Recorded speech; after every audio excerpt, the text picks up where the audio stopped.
Morgan gained popularity this year with her poems during the presidential inauguration and the Super Bowl. Her words and ability to overcome have made her an inspiration. Here, the drama freshman class, whom I've had the pleasure of working with and directing as assistant student teacher, presents her poem Miracle of Morning, which was written at the height of the pandemic and lockdown.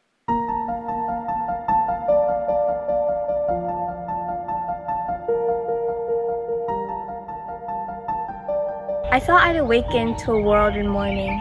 Heavy clouds crowding, society storming, but there's something different on this golden morning. Something magical in the sunlight, wide and warming. I see a dad with a stroller, taking a jog. Across the street, a bright-eyed girl chases her dog. A grandma on her porch fingers her rosaries. She grins as her young neighbor brings her groceries.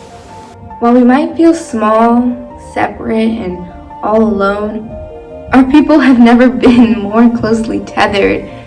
The question isn't if we will weather this unknown, but how we will weather this unknown together. So on this meaningful morn, we mourn and we mend. Like light, we can't be broken, even when we bend. As one, we will defeat both despair and disease. Stand with healthcare heroes and all employees, with families, libraries, waiters, schools, artists. Businesses, restaurants, and hospitals hit hardest. We ignite not in the light, but in lack thereof. For it is the loss that we truly learn to love. In this chaos, we will discover clarity. In suffering, we must find solidarity. For it is our grief that gives us our gratitude, shows us how to find hope, if we ever lose it. So ensure that this ache was not endured in vain. Don't ignore the pain. Give it purpose. Use it. Read children's books.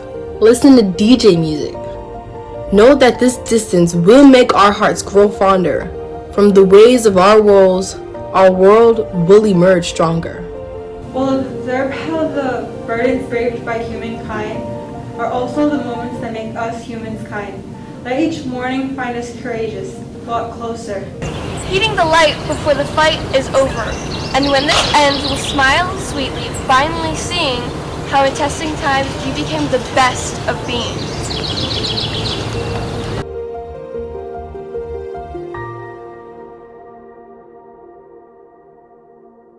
Anne Shirley and Diana Barry have been best friends since Anne arrived in Avonlea. As Anne prepares for local protests, she is met by Diana, whom she has learned has recently been dating her friend and farmhand named Jerry, without her knowledge. Here are Kylie and Deliana in a scene from Anne with an E, the series. Morning. I thought you could use some help. Anne? What's wrong? Who are you here to see? Me? Or Jerry? Why didn't you tell me? Is it because of what I said about Josie? You thought me untrustworthy? Of course not. It started weeks before that. Weeks? It doesn't mean anything. How can kissing someone repeatedly not mean anything? I don't know. I thought the kisses meant something, but then they didn't, but then I didn't want them to stop. You're not making any sense. That's why I couldn't tell you. Yesterday, Jerry came to talk to me about a girl who was being cruel. And never in a million years did I think he was describing my truest friend. Who are you? You're still me. I promise you. I should never gotten involved with him. It's ridiculous. And why is that? You know why. Yes, I do. Because Jerry told me that you make him feel common. That's hardly my fault. Isn't it? Our differences are glaring, wouldn't you say? I was hoping to spare his feelings and simply let Paris cause a natural end. Is that what you're doing with me? Biding time until you could step into your preordained life full of architecture and fine cheese with all the appropriate people? Of course not. How could you say such a thing? I guess I've never been good enough for you either. Don't you dare. I have always stood by you from the first day we met. You're nullifying a whole friendship over this one small trespass. You would never survive stepping into society with an urchin like me. Oh, here we go. Again. Anne Shirley Cuthbert and her tragical tale of woe. No one is more hurt than you, Anne. You win. No, Diana, you win. Because the world always lets girls like you win. If you were my friend, you would understand. Well, clearly you're not, and you never were. Well, a true story. At last.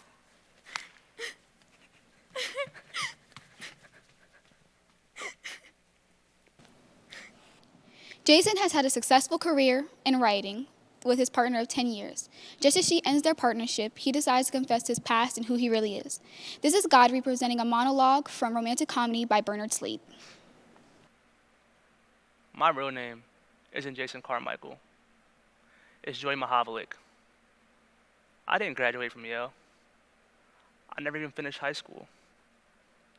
I grew up a fat little kid with a bad nose and the worst accent on 12th Street in the south side of Detroit. Ever notice I have no relatives? My father wasn't a lawyer. He worked for a gas company.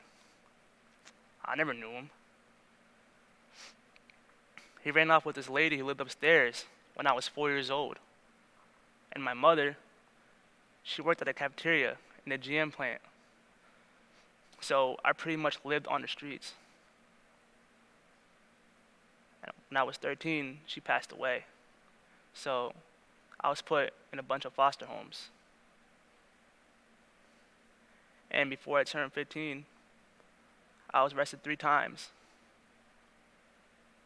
Mostly for stealing from vending machines. Do you know who I really am? This Reader's Theater style piece was presented at several virtual New Jersey Drama and Forensic League competitions this year, making finals and placing 5th overall in state. Here are Lauren, Jake, Brian, Kylie, and Diliana in Penelope Traffic School.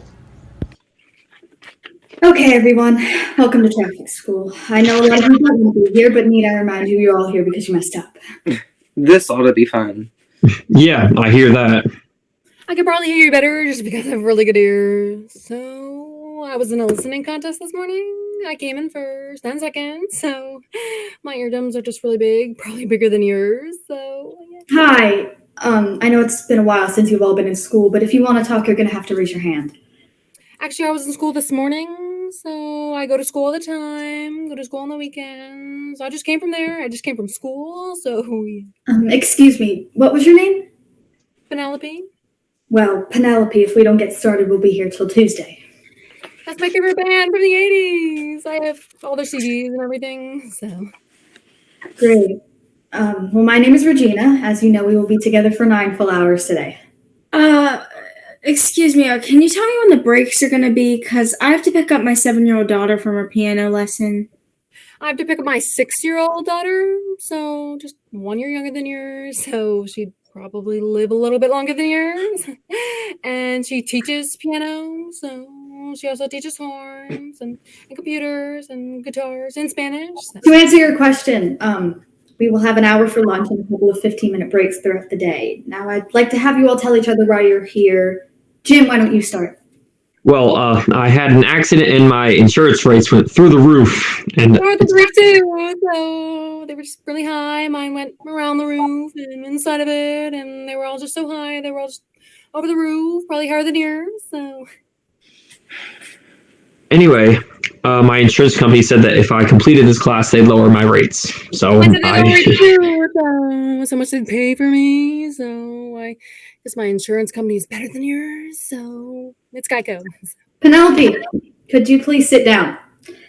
All right, who's next? All right, well, I made an illegal left turn and I got some speeding tickets. I have 99 speeding tickets. So I was just speeding so fast, I broke the sound barrier and drove to the future. So, and in the future, I already took this class and everybody passed. Congratulations. Okay, lady, you're freaking me out. All right, settle down. We have a really long and hard day ahead of us. Can everyone please just listen and be quiet? I was already listening before I came, so I just came here and my voice is so quiet it doesn't even make a sound. Okay, thank you for that, Penelope. The longer this lady talks, the longer we're going to have to be here. Yeah. I mean, I think this girl's a little nuts. Actually, I'm Big Nuts, so and I live in a nut. My house is a macadamia nut, so the front door is a big almond. So my house is probably better than all yours and saltier. So Penelope, I think I've had enough. Did you say that you live in a nut? Well, that's weird because I live in a cloud, and I guess now is a good time to tell everyone that I'm friends with Kermit the Frog. And what do you think about that? And also, I just came back from a 3-week vacation from the planet Jupiter. So, like, yeah. And guessing my biological brother is it's Denzel Washington. So, like, what do you have to say about that, Penelope? I guess I'll say that I'm best friends with all the Muppets. Including Scooter, so I was invited to all their weddings. And I have a condo on Jupiter. It's my summer home, so I probably know the area a little bit better than you. So, and my biological father is George Washington, a little more famous. He's on the dollar bill. I am too. That's my eye on the pyramid. Also, I dated Tony the Tiger. I broke up with him, so. Also, if I wanted to, I can shrink myself down to 2 inches tall and just walk around. Sit down. You know what? I think we should do it. Why don't we take a break, get some fresh air and a drink of water? And Penelope, I think it'd be best if you weren't here when we come back. That's okay. I already left, so I left before you even asked me. Oh, hi, Tony the Tiger. How are you? Oh, just good. Oh, that's great. Ryan is a specialist at downsizing. In his personal life, he lacked commitment. But when he meets a woman he likes at work, he explains to his sister's fiance that life is so much better with a little bit of company. Here is Michael performing a monologue from the film Up in the Air. Jim, I'm not gonna lie. Marriage can be a pain. And you're kind of right. All of this is just stuff onto your eventual demise. We're all running on clocks that cannot be slowed down or paused, and they all lead to the same place. I mean, some guys leave marks that last beyond their own mortality, but not guys like you and me. But some. But even those footprints don't disappear. There isn't a point. Look, I'm not the guy you normally talk to about this kind of stuff. But think about it. Your favorite moments, the greatest moments of your life, were you alone? I mean, I don't want to sound like a Hallmark card, but life. It's better with company. I mean, come to think of it, last night, the night before your wedding, when all this stuff was circling through your head, weren't you two sleeping in 2 separate rooms? It's kind of lonely, isn't it?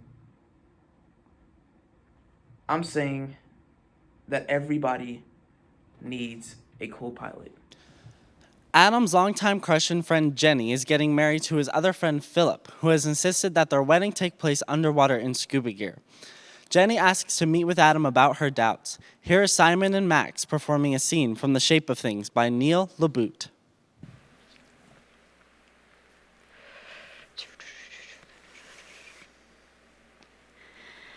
Hey. Adam, hi, hello. Hi. Thank you for coming. I appreciate it. Of course. How's it going? You know, okay. Right. Lots to plan for a wedding. I'll bet. Invitations to get out, preparations to make. Air tanks to fill. That too. So, you guys are still going through with that? That's what we're saying.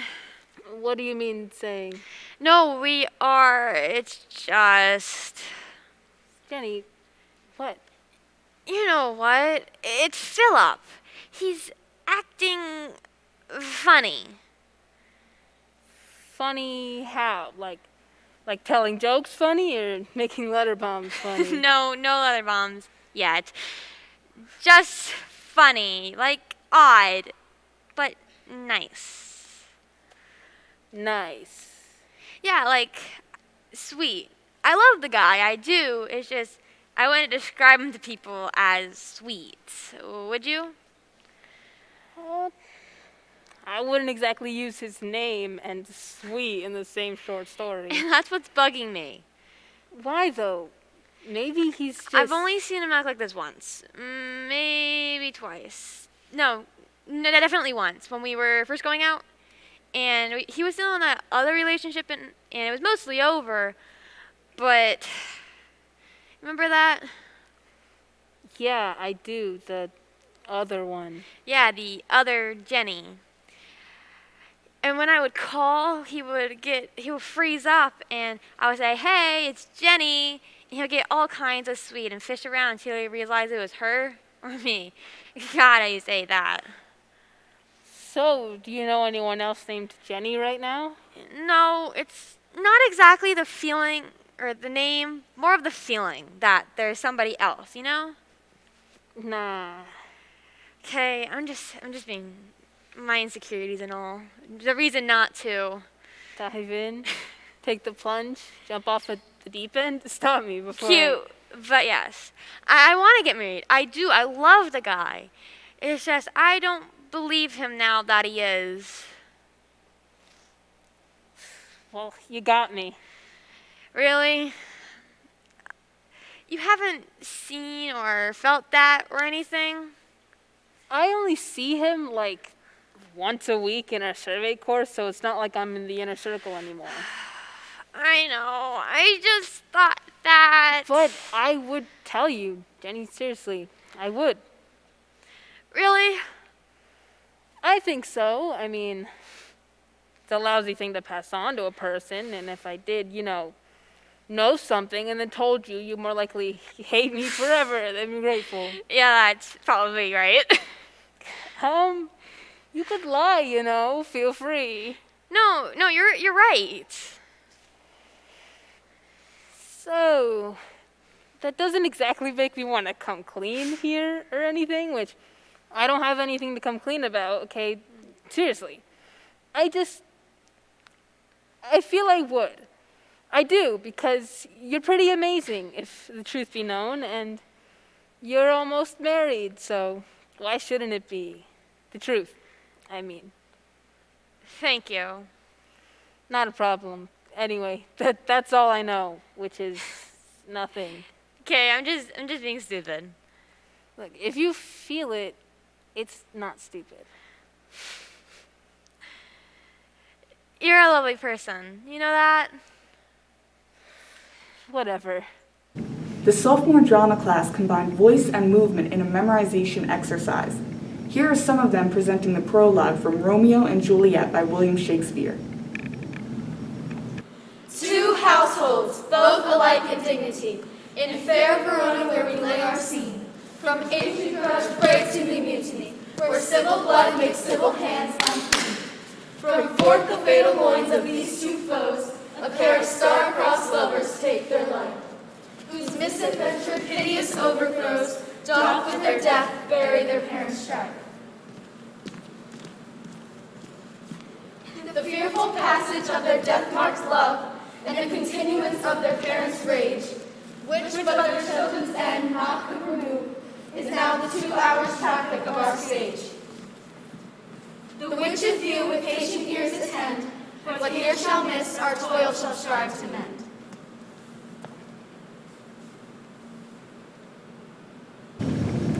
Malin has lost her daughter to complications from diabetes. In this monologue, she expresses her grief to her friends. Here's Kirsten presenting a piece from Still Magnolias by Robert Harling. I'm fine. I'm fine. I'm fine. I'm fine. I can jog all the way to Texas and back, but my daughter can't. She never could. Oh, God, I'm so mad I don't know what to do. I want to know why. I want to know why Shelby's life is over. I want to know how that baby will ever know how wonderful his mother was. Will he ever know what she went through for him? Oh, God, I want to know why. My Lord, I wish I could understand. No. This is not supposed to happen this way. I'm supposed to go first. I've always been ready to go first. I don't think I can take this. I don't think I can take this. I just want to hit somebody until they feel as bad as I do. I just want to hit something, and I want to hit it hard. The critically acclaimed, award-winning television series Schitt's Creek has no shortage of iconic scenes about a family of wealth losing everything and moving to a small remote town. In this scene, presented by Brian Ruga and Lauren Summers, Moira Rose and her son David attempt to make enchiladas. Okay, a quarter cup at a time, a thin stream. It's supposed to be a thin stream. Blend it really well or you'll burn it. David, that's not right. All right, well, that's because I'm over here stirring and ladling, and you're just standing there. Now's not the time to lose focus, darling. All right, well, this was your idea. You're the one who allegedly made the enchiladas. Yes, so try to keep up. Okay, next. Now's the time to sprinkle in the chili pepper flakes. We already did that one. What number are you on? Oh my God, was this not your mother's recipe? Yes, and I'm passing it on to you, so try to keep up. Next step is to fold in the cheese. What does fold in the cheese mean? You fold it in. All right, what do you like, fold it in half like a piece of paper, just drop it into the bowl, or like, what do you do? David, I cannot show you everything. Well, can you show me this one thing? Here's what you do. You just fold it in. Oh my gosh, I don't know how to fold broken pieces of cheese like that. Well, then I don't know how to be any clearer. You take that thing that's in your hand, and If you say fold it in one more time. It says fold it in! Oh my gosh, this is your recipe. You know what? You fold it in. Don't you dare! You fold it in. David! Oh good, now I see bubbles. David!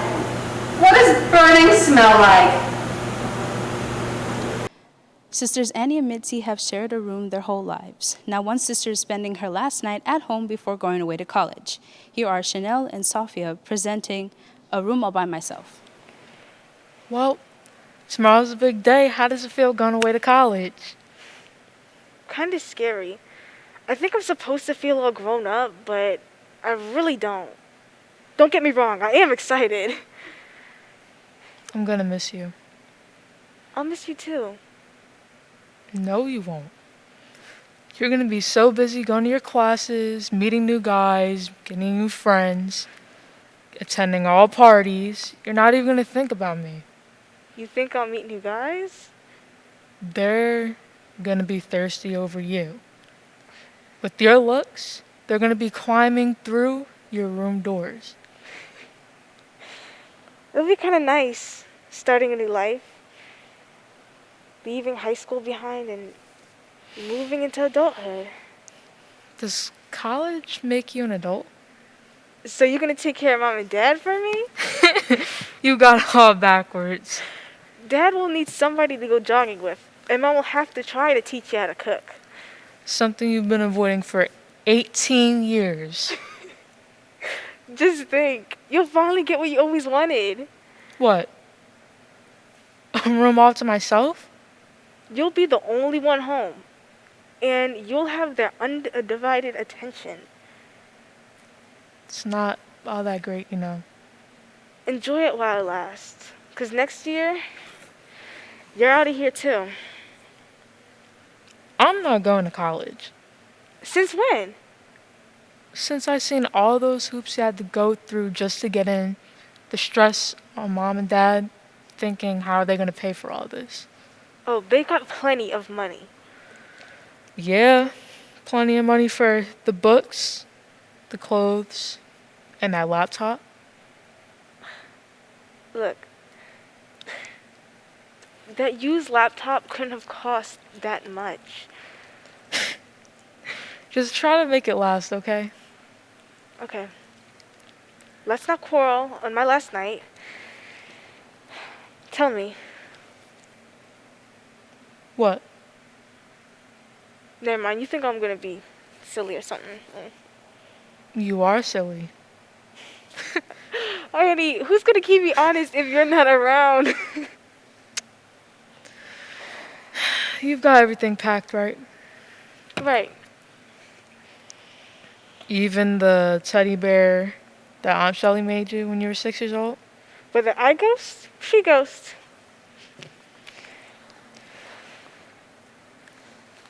Mitzi,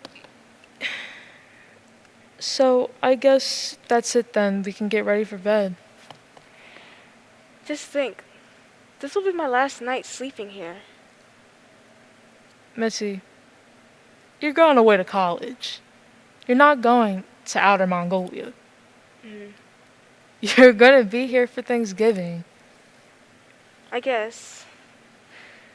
Annie? Yeah? Oh, nothing. What? Promise me you won't think I'm being dumb? You are dumb. I know, but...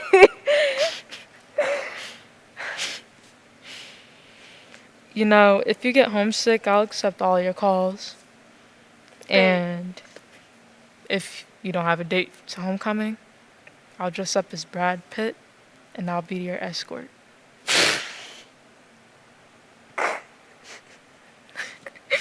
And if you flunk all your classes, I'll cover for you. I'll tell everybody in our neighborhood that you went to a French exchange school. I'm pretty sure they'll all be impressed. Oh, Annie. You should be the one going to school, not me. You got all the family smarts. Well, it's getting late. Let's call it quits. Okay. Oh, and Annie? Uh-huh. I love you. Uh-huh. And I really will miss you. Uh-huh. Night. Night. I love you too. And Mitzi, you're gonna do just fine in college. You're gonna do great. I sure hope so. Night. Acting students worked hard on movement and emotion this past fall. Here's Godfrey presenting a movement exercise entitled The Box.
Sherman Marsh is tormented by her peers, ignored by her teachers, and shot down by her one true love.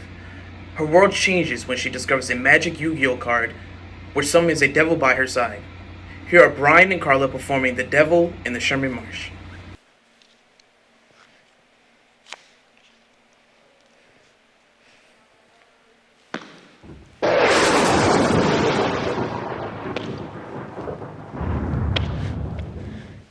Why have you summoned me?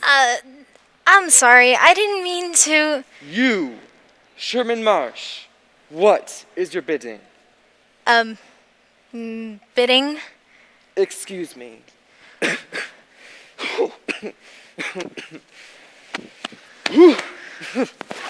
My gosh. Sorry. Sometimes interdimensional time travel gets my throat all scratchy. Are you the devil? I wouldn't go as far to say the devil. I would say more representative of the nether regions. Oh, epic. There's a hierarchy, you know. I'm kind of like a regional manager.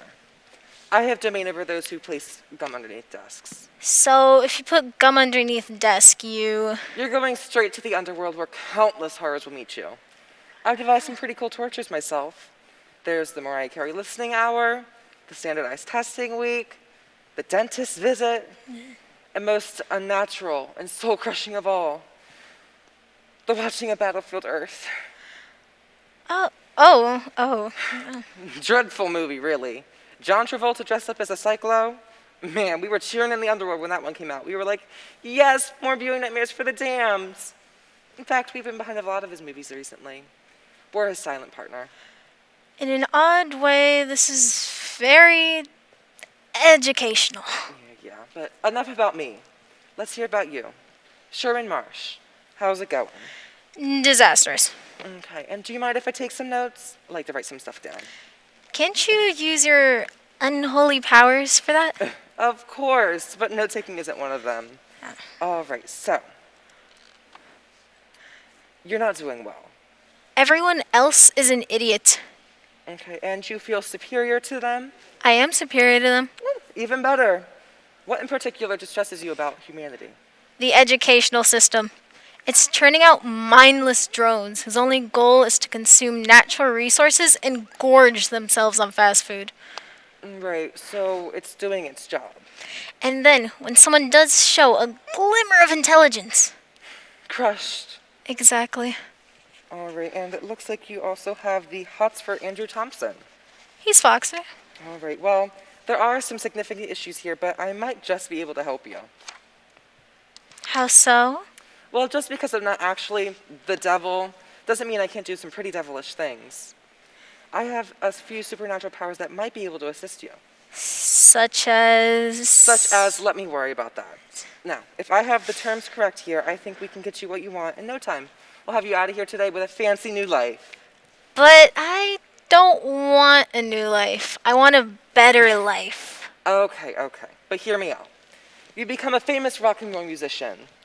You put out a band, make a few albums. Everybody loves you. Women are throwing themselves at you. But you decide to marry Pamela Anderson, which goes all right for a little while, and then you switch to Carmen Electra because she's not quite as crazy. And all you have to do is put a few backwardly masked lyrics in your songs. I'm sorry, what? You know, when you play the album backwards and it says things like, hate your parents and Family Guy is smart entertainment. Hold on, let me get this right. I'm a guy in this? Yeah. I don't want to be a guy. Well, you could have told me that. Most people like you want to be guys.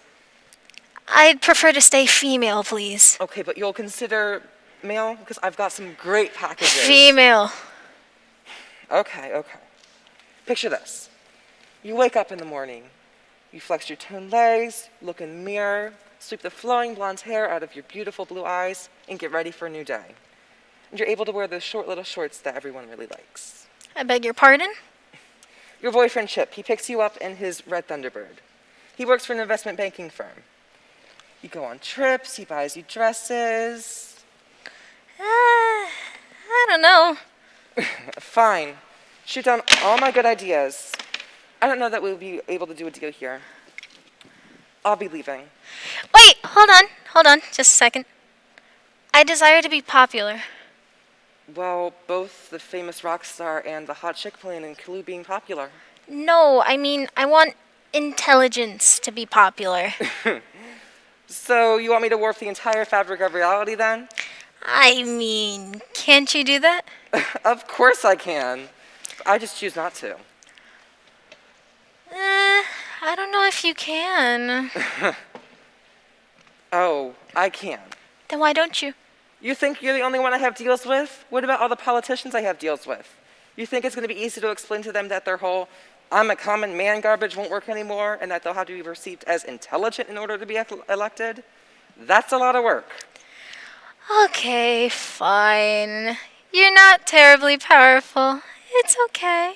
I understand completely. Oh, I can do it. Then do it. Fine, I will. Right now. Fine. Carnell Scott is competing in the biggest beauty pageant in town to save her tarnished reputation and to be seen as a valuable member of society. In this scene, she invites Popeye over, who is a new seamstress in town, to make her costume. Here is Zakaya and Joycelyn in the Miss Firecracker contest by Beth Henley.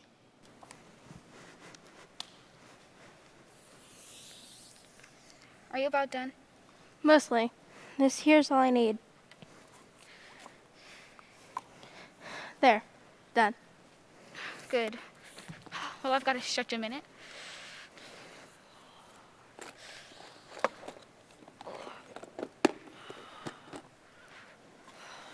There. And kick. And kick. Wow. You sure do kick high. Well, I work at it daily. I could never kick like that. Oh, sure you could. Maybe. With some practice. Do you want to try it? Come on and try it. Ready? Okay. And kick, and kick, and kick, and kick. Not bad. Just keep working at it. That's the only way to improve. So I have a snack made up for us in the kitchen. Would you like it now? Sure. It's just saltine crackers and iced tea. I love saltines. All right, then I'll go get the snack.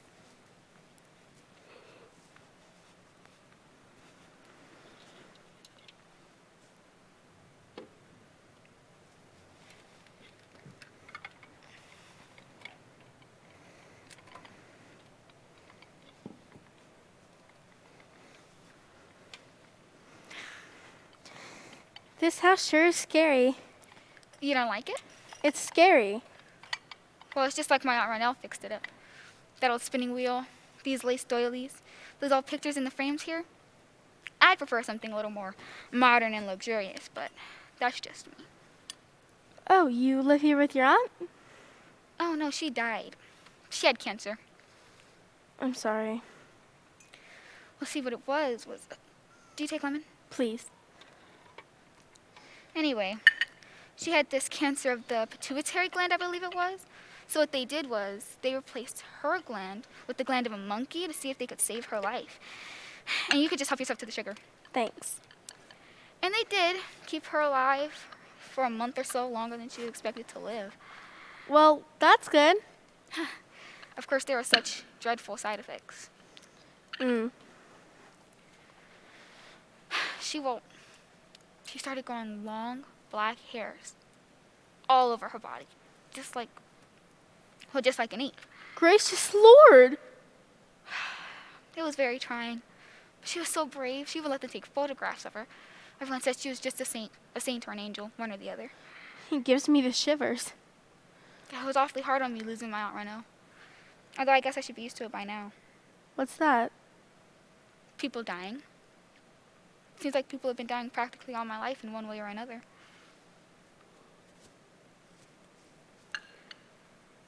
First, my mother passed when I was barely a year old. And then my daddy kind of dragged me around with him till I was about 9, and he couldn't stand me any longer. So he dropped me off to live with my Aunt Renault and Uncle George and their own 2 children, Elaine and Del Mount. They're incredible, those 2. They're just my ideal. Anyhow, we were happy up until the time Uncle George fell to his death trying to pull a bird's nest out of the chimney. He fell off the roof? That's right. Tommy Turner was passing the evening paper and crossed out of the whole event. Boom. How awful.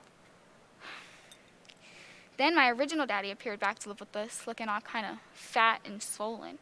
And he stayed on with us about 2 years until he dropped dead running out to the tropical ice cream truck. Heart failure, they say it was. And then this thing with Aunt Renault dying right before Christmas. It's been hard to bear. I had a brother who was bitten by a water moccasin down by Pearl River, and he died. Well, you know they say everyone's going to be dying someday. I believe it too. Yeah, may as well. That sure was tasty. Oh, thank you much. In the Tony Award-winning musical Kinky Boots, Simon sings about the relationship between a son and a disappointed father. Here is Ethan Rhodes presenting a musical theater solo, Not My Father's Son.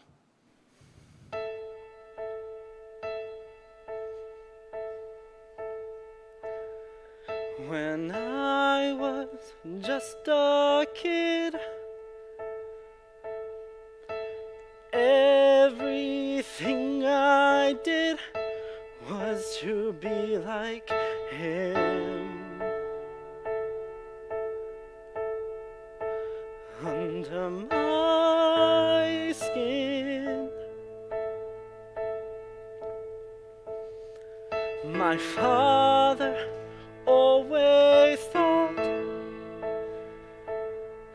if I was strong and fought,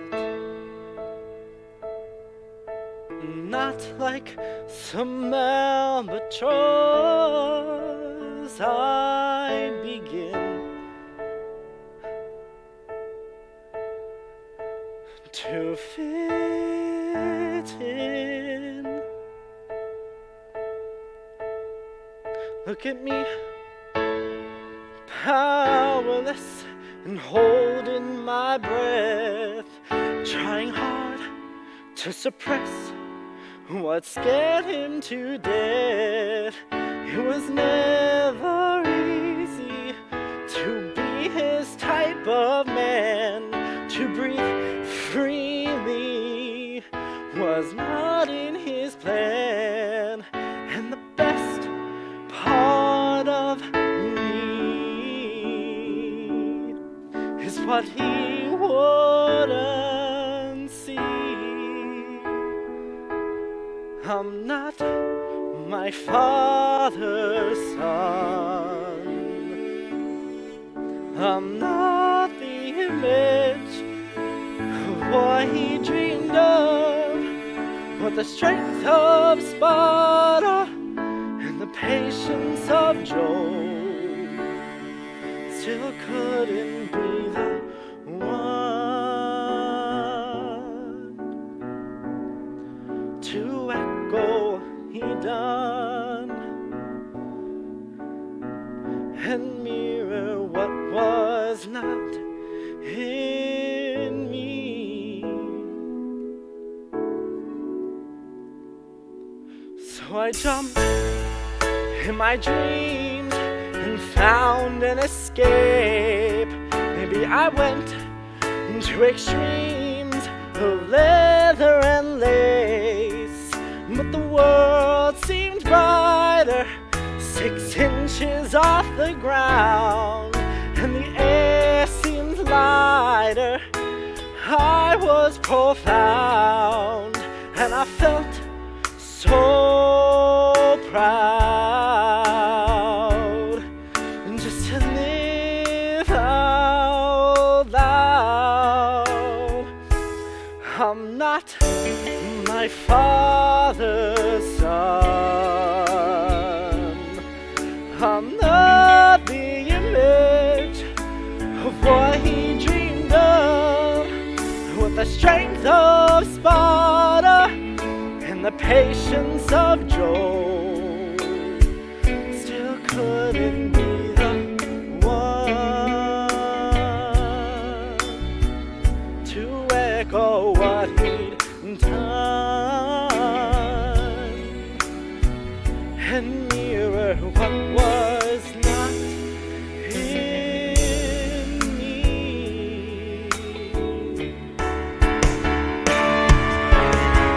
The endless story of expectations swirling inside my mind wore me down.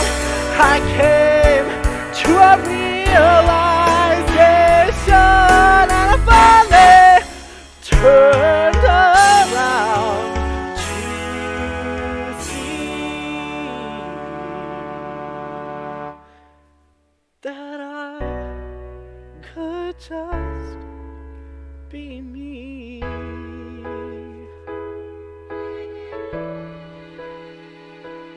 I'm not my father's son. I'm I'm not the image of what he dreamed of, but the strength of Sparta and the patience of Joe still couldn't be the one to echo what he'd done and hear what was not in me.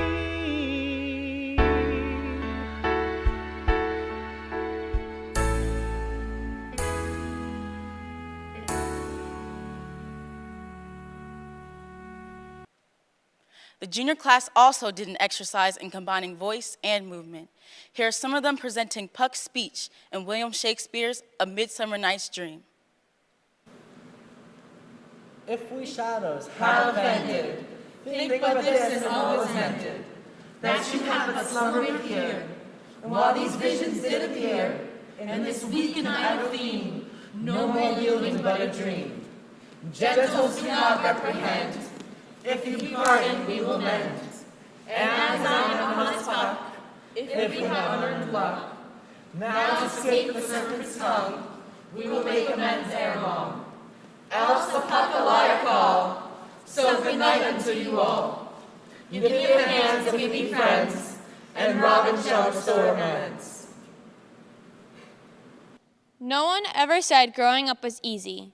In this play, several adolescents relive their confusing and embarrassing missteps. Here are Ethan and Lily in a scene from Maggie by Robert Pridham. Kiss me. What? I said, kiss me. No. Okay. Why not? I'm supposed to have a reason? Yeah, we're friends. That's a reason? Sure, I guess. Yeah, your reason. Sure. What about Tilly Sprayburn? What about her? I thought she was, you know. She hates me. Why would she? You gave her a dead rat. That was 4 years ago, and it wasn't dead when I gave it to her. I think. So do you? Do I what? Have a reason. I'm, working on it.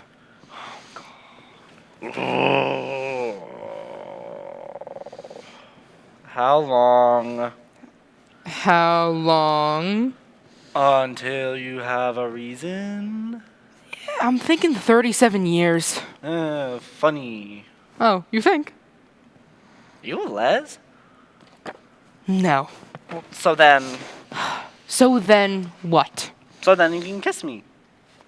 Let me see if I've got this right. You say, kiss me.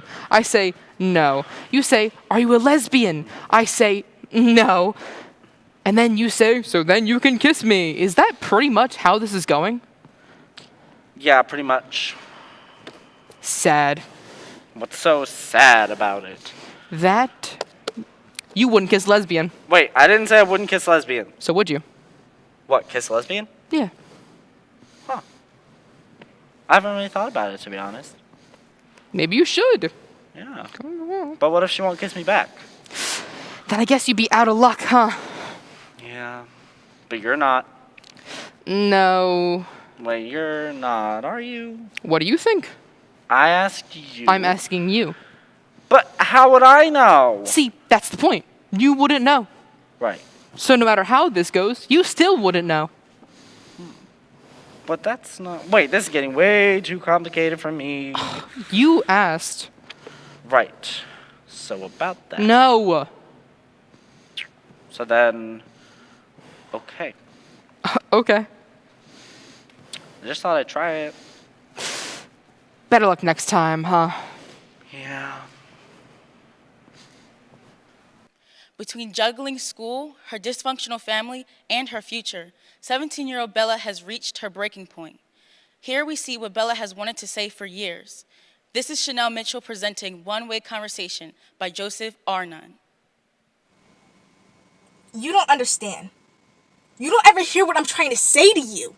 It's always a one-way conversation. First, you come at me and complain about all the things you think I'm not doing, and then you do this to get me angry because you think by getting me angry, it's somehow going to make me work harder for the things I want in my life. And you're wrong. I'm sorry, but you're so wrong. That's not the way to help me move forward in my life. It's not. Can't you just be my friend and support me by giving me encouragement? Do you have any idea how impossible what I'm going after already is? Do you? It's so darn hard, and I can use some kindness. Just some. You're my mother, you know. All I ask is that you stop being so darn strategy-oriented with me and work with me. Give me sound advice if you have any, because coming down on me doesn't help. I'm not asking you to hand feed me, but be there for me the way I need you to be. There. Are you happy? Now you know what's bothering me. Best friends Kimmy and Kelly believe nothing can get in the way of their friendship, until something did. Here is Alondra and Chaley presenting Chicken Bones for the Teenage Soup.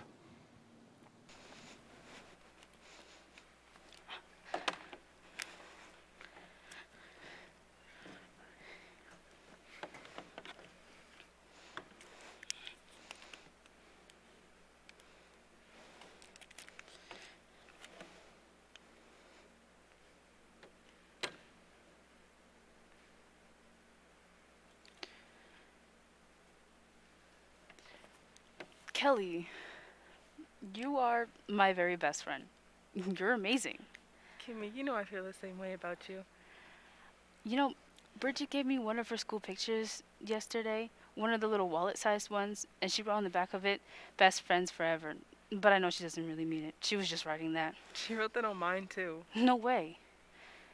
But when I say it to you and when I write it on the 8x10 school photo I gave you, you know I really mean it. Kimmy and Kelly, best friends always. Forever. And ever. Amen.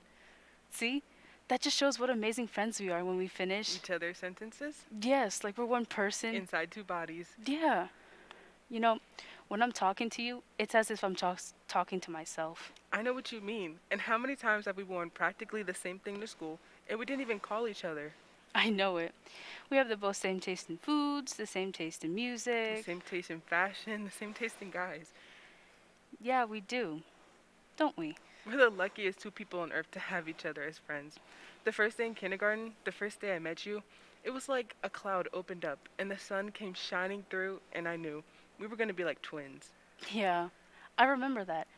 We both had Powerpuff Girl coloring books, and what color was it that we both had missing from our crayon sets? Yellow. Yellow. That was amazing. We both came in with exactly the same crayon missing. Fate. Destiny. True, true friendship. We're going to go to the same college, aren't we? You better believe it. We'll both major in psychology. And we'll graduate together and become famous psychologists. And we'll have offices next door to each other. We'll call ourselves Kimmy and Kelly Best Friend Psychology. I like that. That's perfect. You're perfect, Kelly. So are you, Kimmy. But you know what, Kelly? What, Kimmy? If I ever catch you flirting with Marco again, all of that will mean crap. What? You know what I'm talking about. Hey, if anybody was flirting with anybody, he was flirting with me. Can I help it if he just happens to find me attractive? Why would he find a fat cow attractive? I have no idea. Maybe it's because he's stuck with a self-centered, bloated witch. Me? Self-centered? Look who's talking, Miss Drama Queen. Oh, look in a mirror, why don't you? You make me sick. Stay away from Marco. Make me. I hate you. Not as much as I hate you.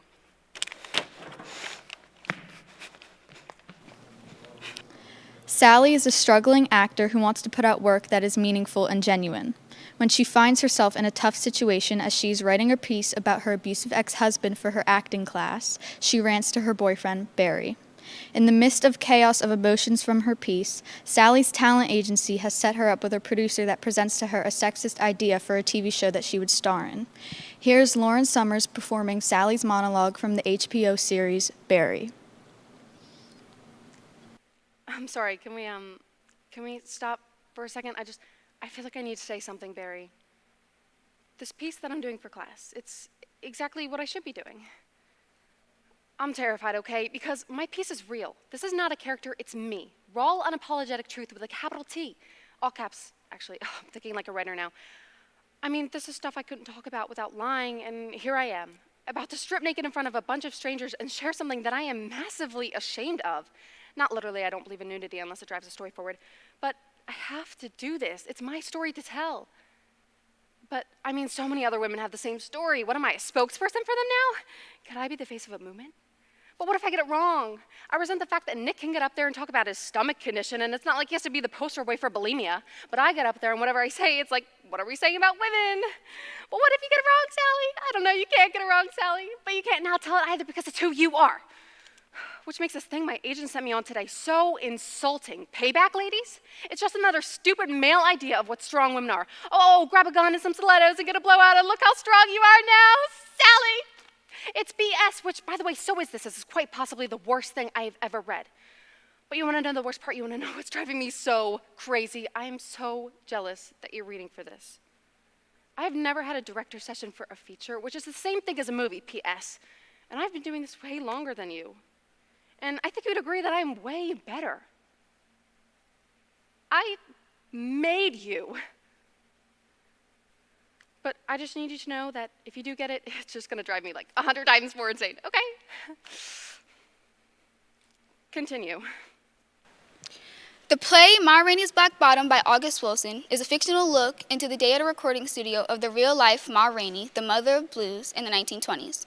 It dives into the tension between the band, Ma, her manager, and the studio executives, giving us a glimpse of the struggles African-American artists and entrepreneurs face. This is Ma's monologue by Sinai.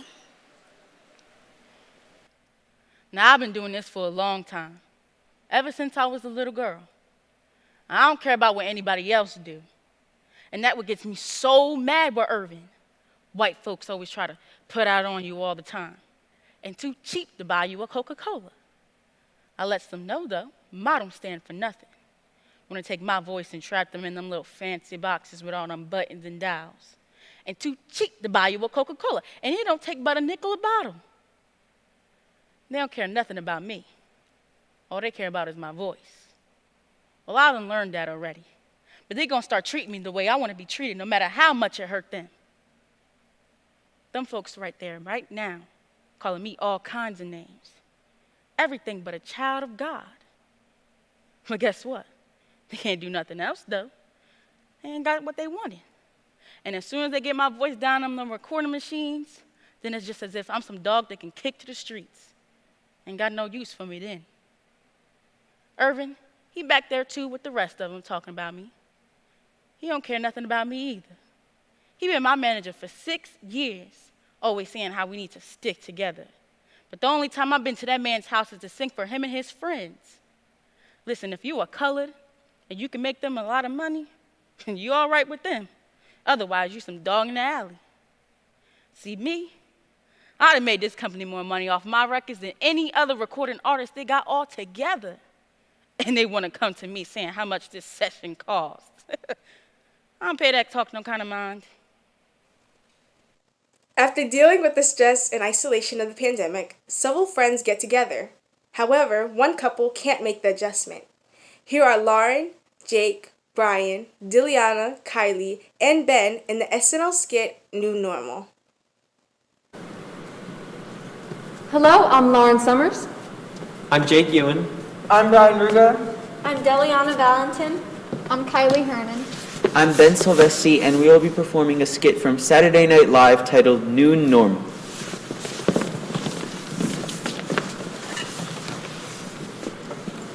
Thank you guys so much for doing this. It's so nice to finally have a reason to get out of the house. Yeah, we thought we could at least gather out here on the deck and socially distance. Yeah, as much as we want to see people, I know it's still a little nerve-wracking. Jeannie and Don, we haven't seen you this whole time. Oh no, I know. really, really deep in our bubble. You're the first people we've seen in 6 months. I hope we remember how. Yeah, I'll say. We're a little freaked out to see people in 3D, but I'm so glad we did this. Yeah, me too. It's such a weird time. It really is. It's a cliche, but it's unprecedented. Yeah, that's funny. That is funny. What's funny? Well, you said unprecedented. I thought it was a joke, like we don't have a president. Oh no, I just said the word. Yeah, like they say at the beginning of every commercial, like, in these unprecedented times. In these unprecedented times, you need Snickers or whatever. Oh, okay, well I guess we just had it confused. Yeah, because the word is actually... You don't actually have to do that. Well, I mean, I would want to know. It's okay, you can just let it go. No. I'm sorry, just let what go? No, it's just the word you're thinking of is unprecedented. Is it really? Unprecedented? Unprecedented. Oh, I guess we said that wrong, I guess. Unprecedented. Okay, thank you. Unprecedented. Thank you. Well, you know what's unprecedented? These wings. Oh, do you like them? I baked them. Yeah, I actually think You know what? I'm sorry! We said the word wrong, okay? I'm sorry, what? Sorry, we said a word wrong in your house. Oh, on the deck. Sorry, on the deck. It was nothing. Oh, yeah, watch it, Jeannie. You don't want to say we're in the house when we're on the deck. You wouldn't want to say the wrong place. We made so many mistakes tonight, and I'm sorry. Oh, sorry we had the nerve to make so many mistakes on your deck. Don't get upset. It was nothing.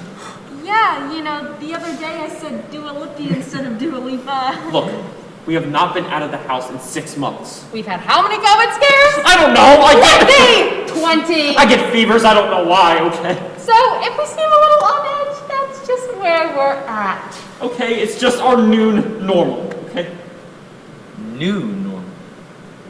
What? You don't gotta correct him. No. What did you say? I said noon normal. The phrase is new normal. He said noon normal. No, I know, but it's new normal. What is new normal? It's like when the day's going great and then around noontime, I don't know! We're all we have, you see. We only see each other every day. Things get repeated, our brains get confused. We don't have a duck. We don't have outdoor lights. We don't have baked wings. We're not rich. No, we drink our money, okay? Our money goes to drugs! Ah!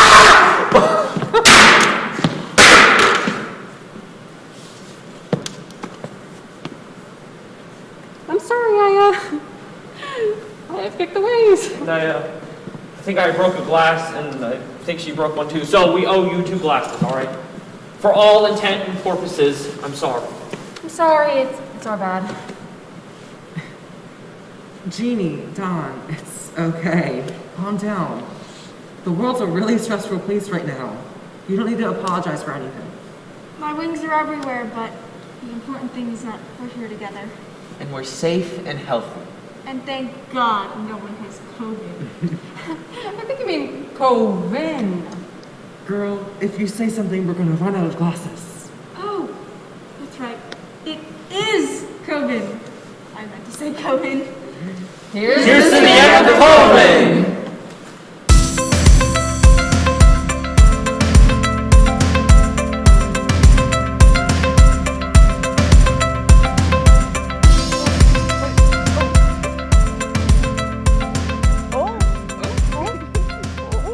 About her abusive ex-boyfriend. Oh, wait, sorry. Okay, everyone. Welcome to public school. I know a lot of you don't want to be here, but need I remind you, you're all here because you messed up. I dropped like everything.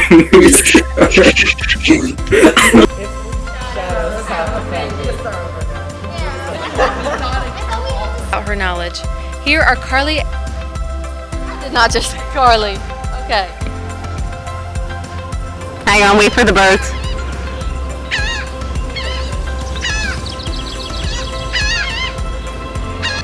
that is competing in the mother of blues in the 1920s.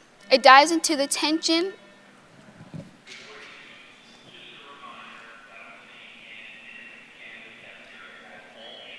Get my my superstar.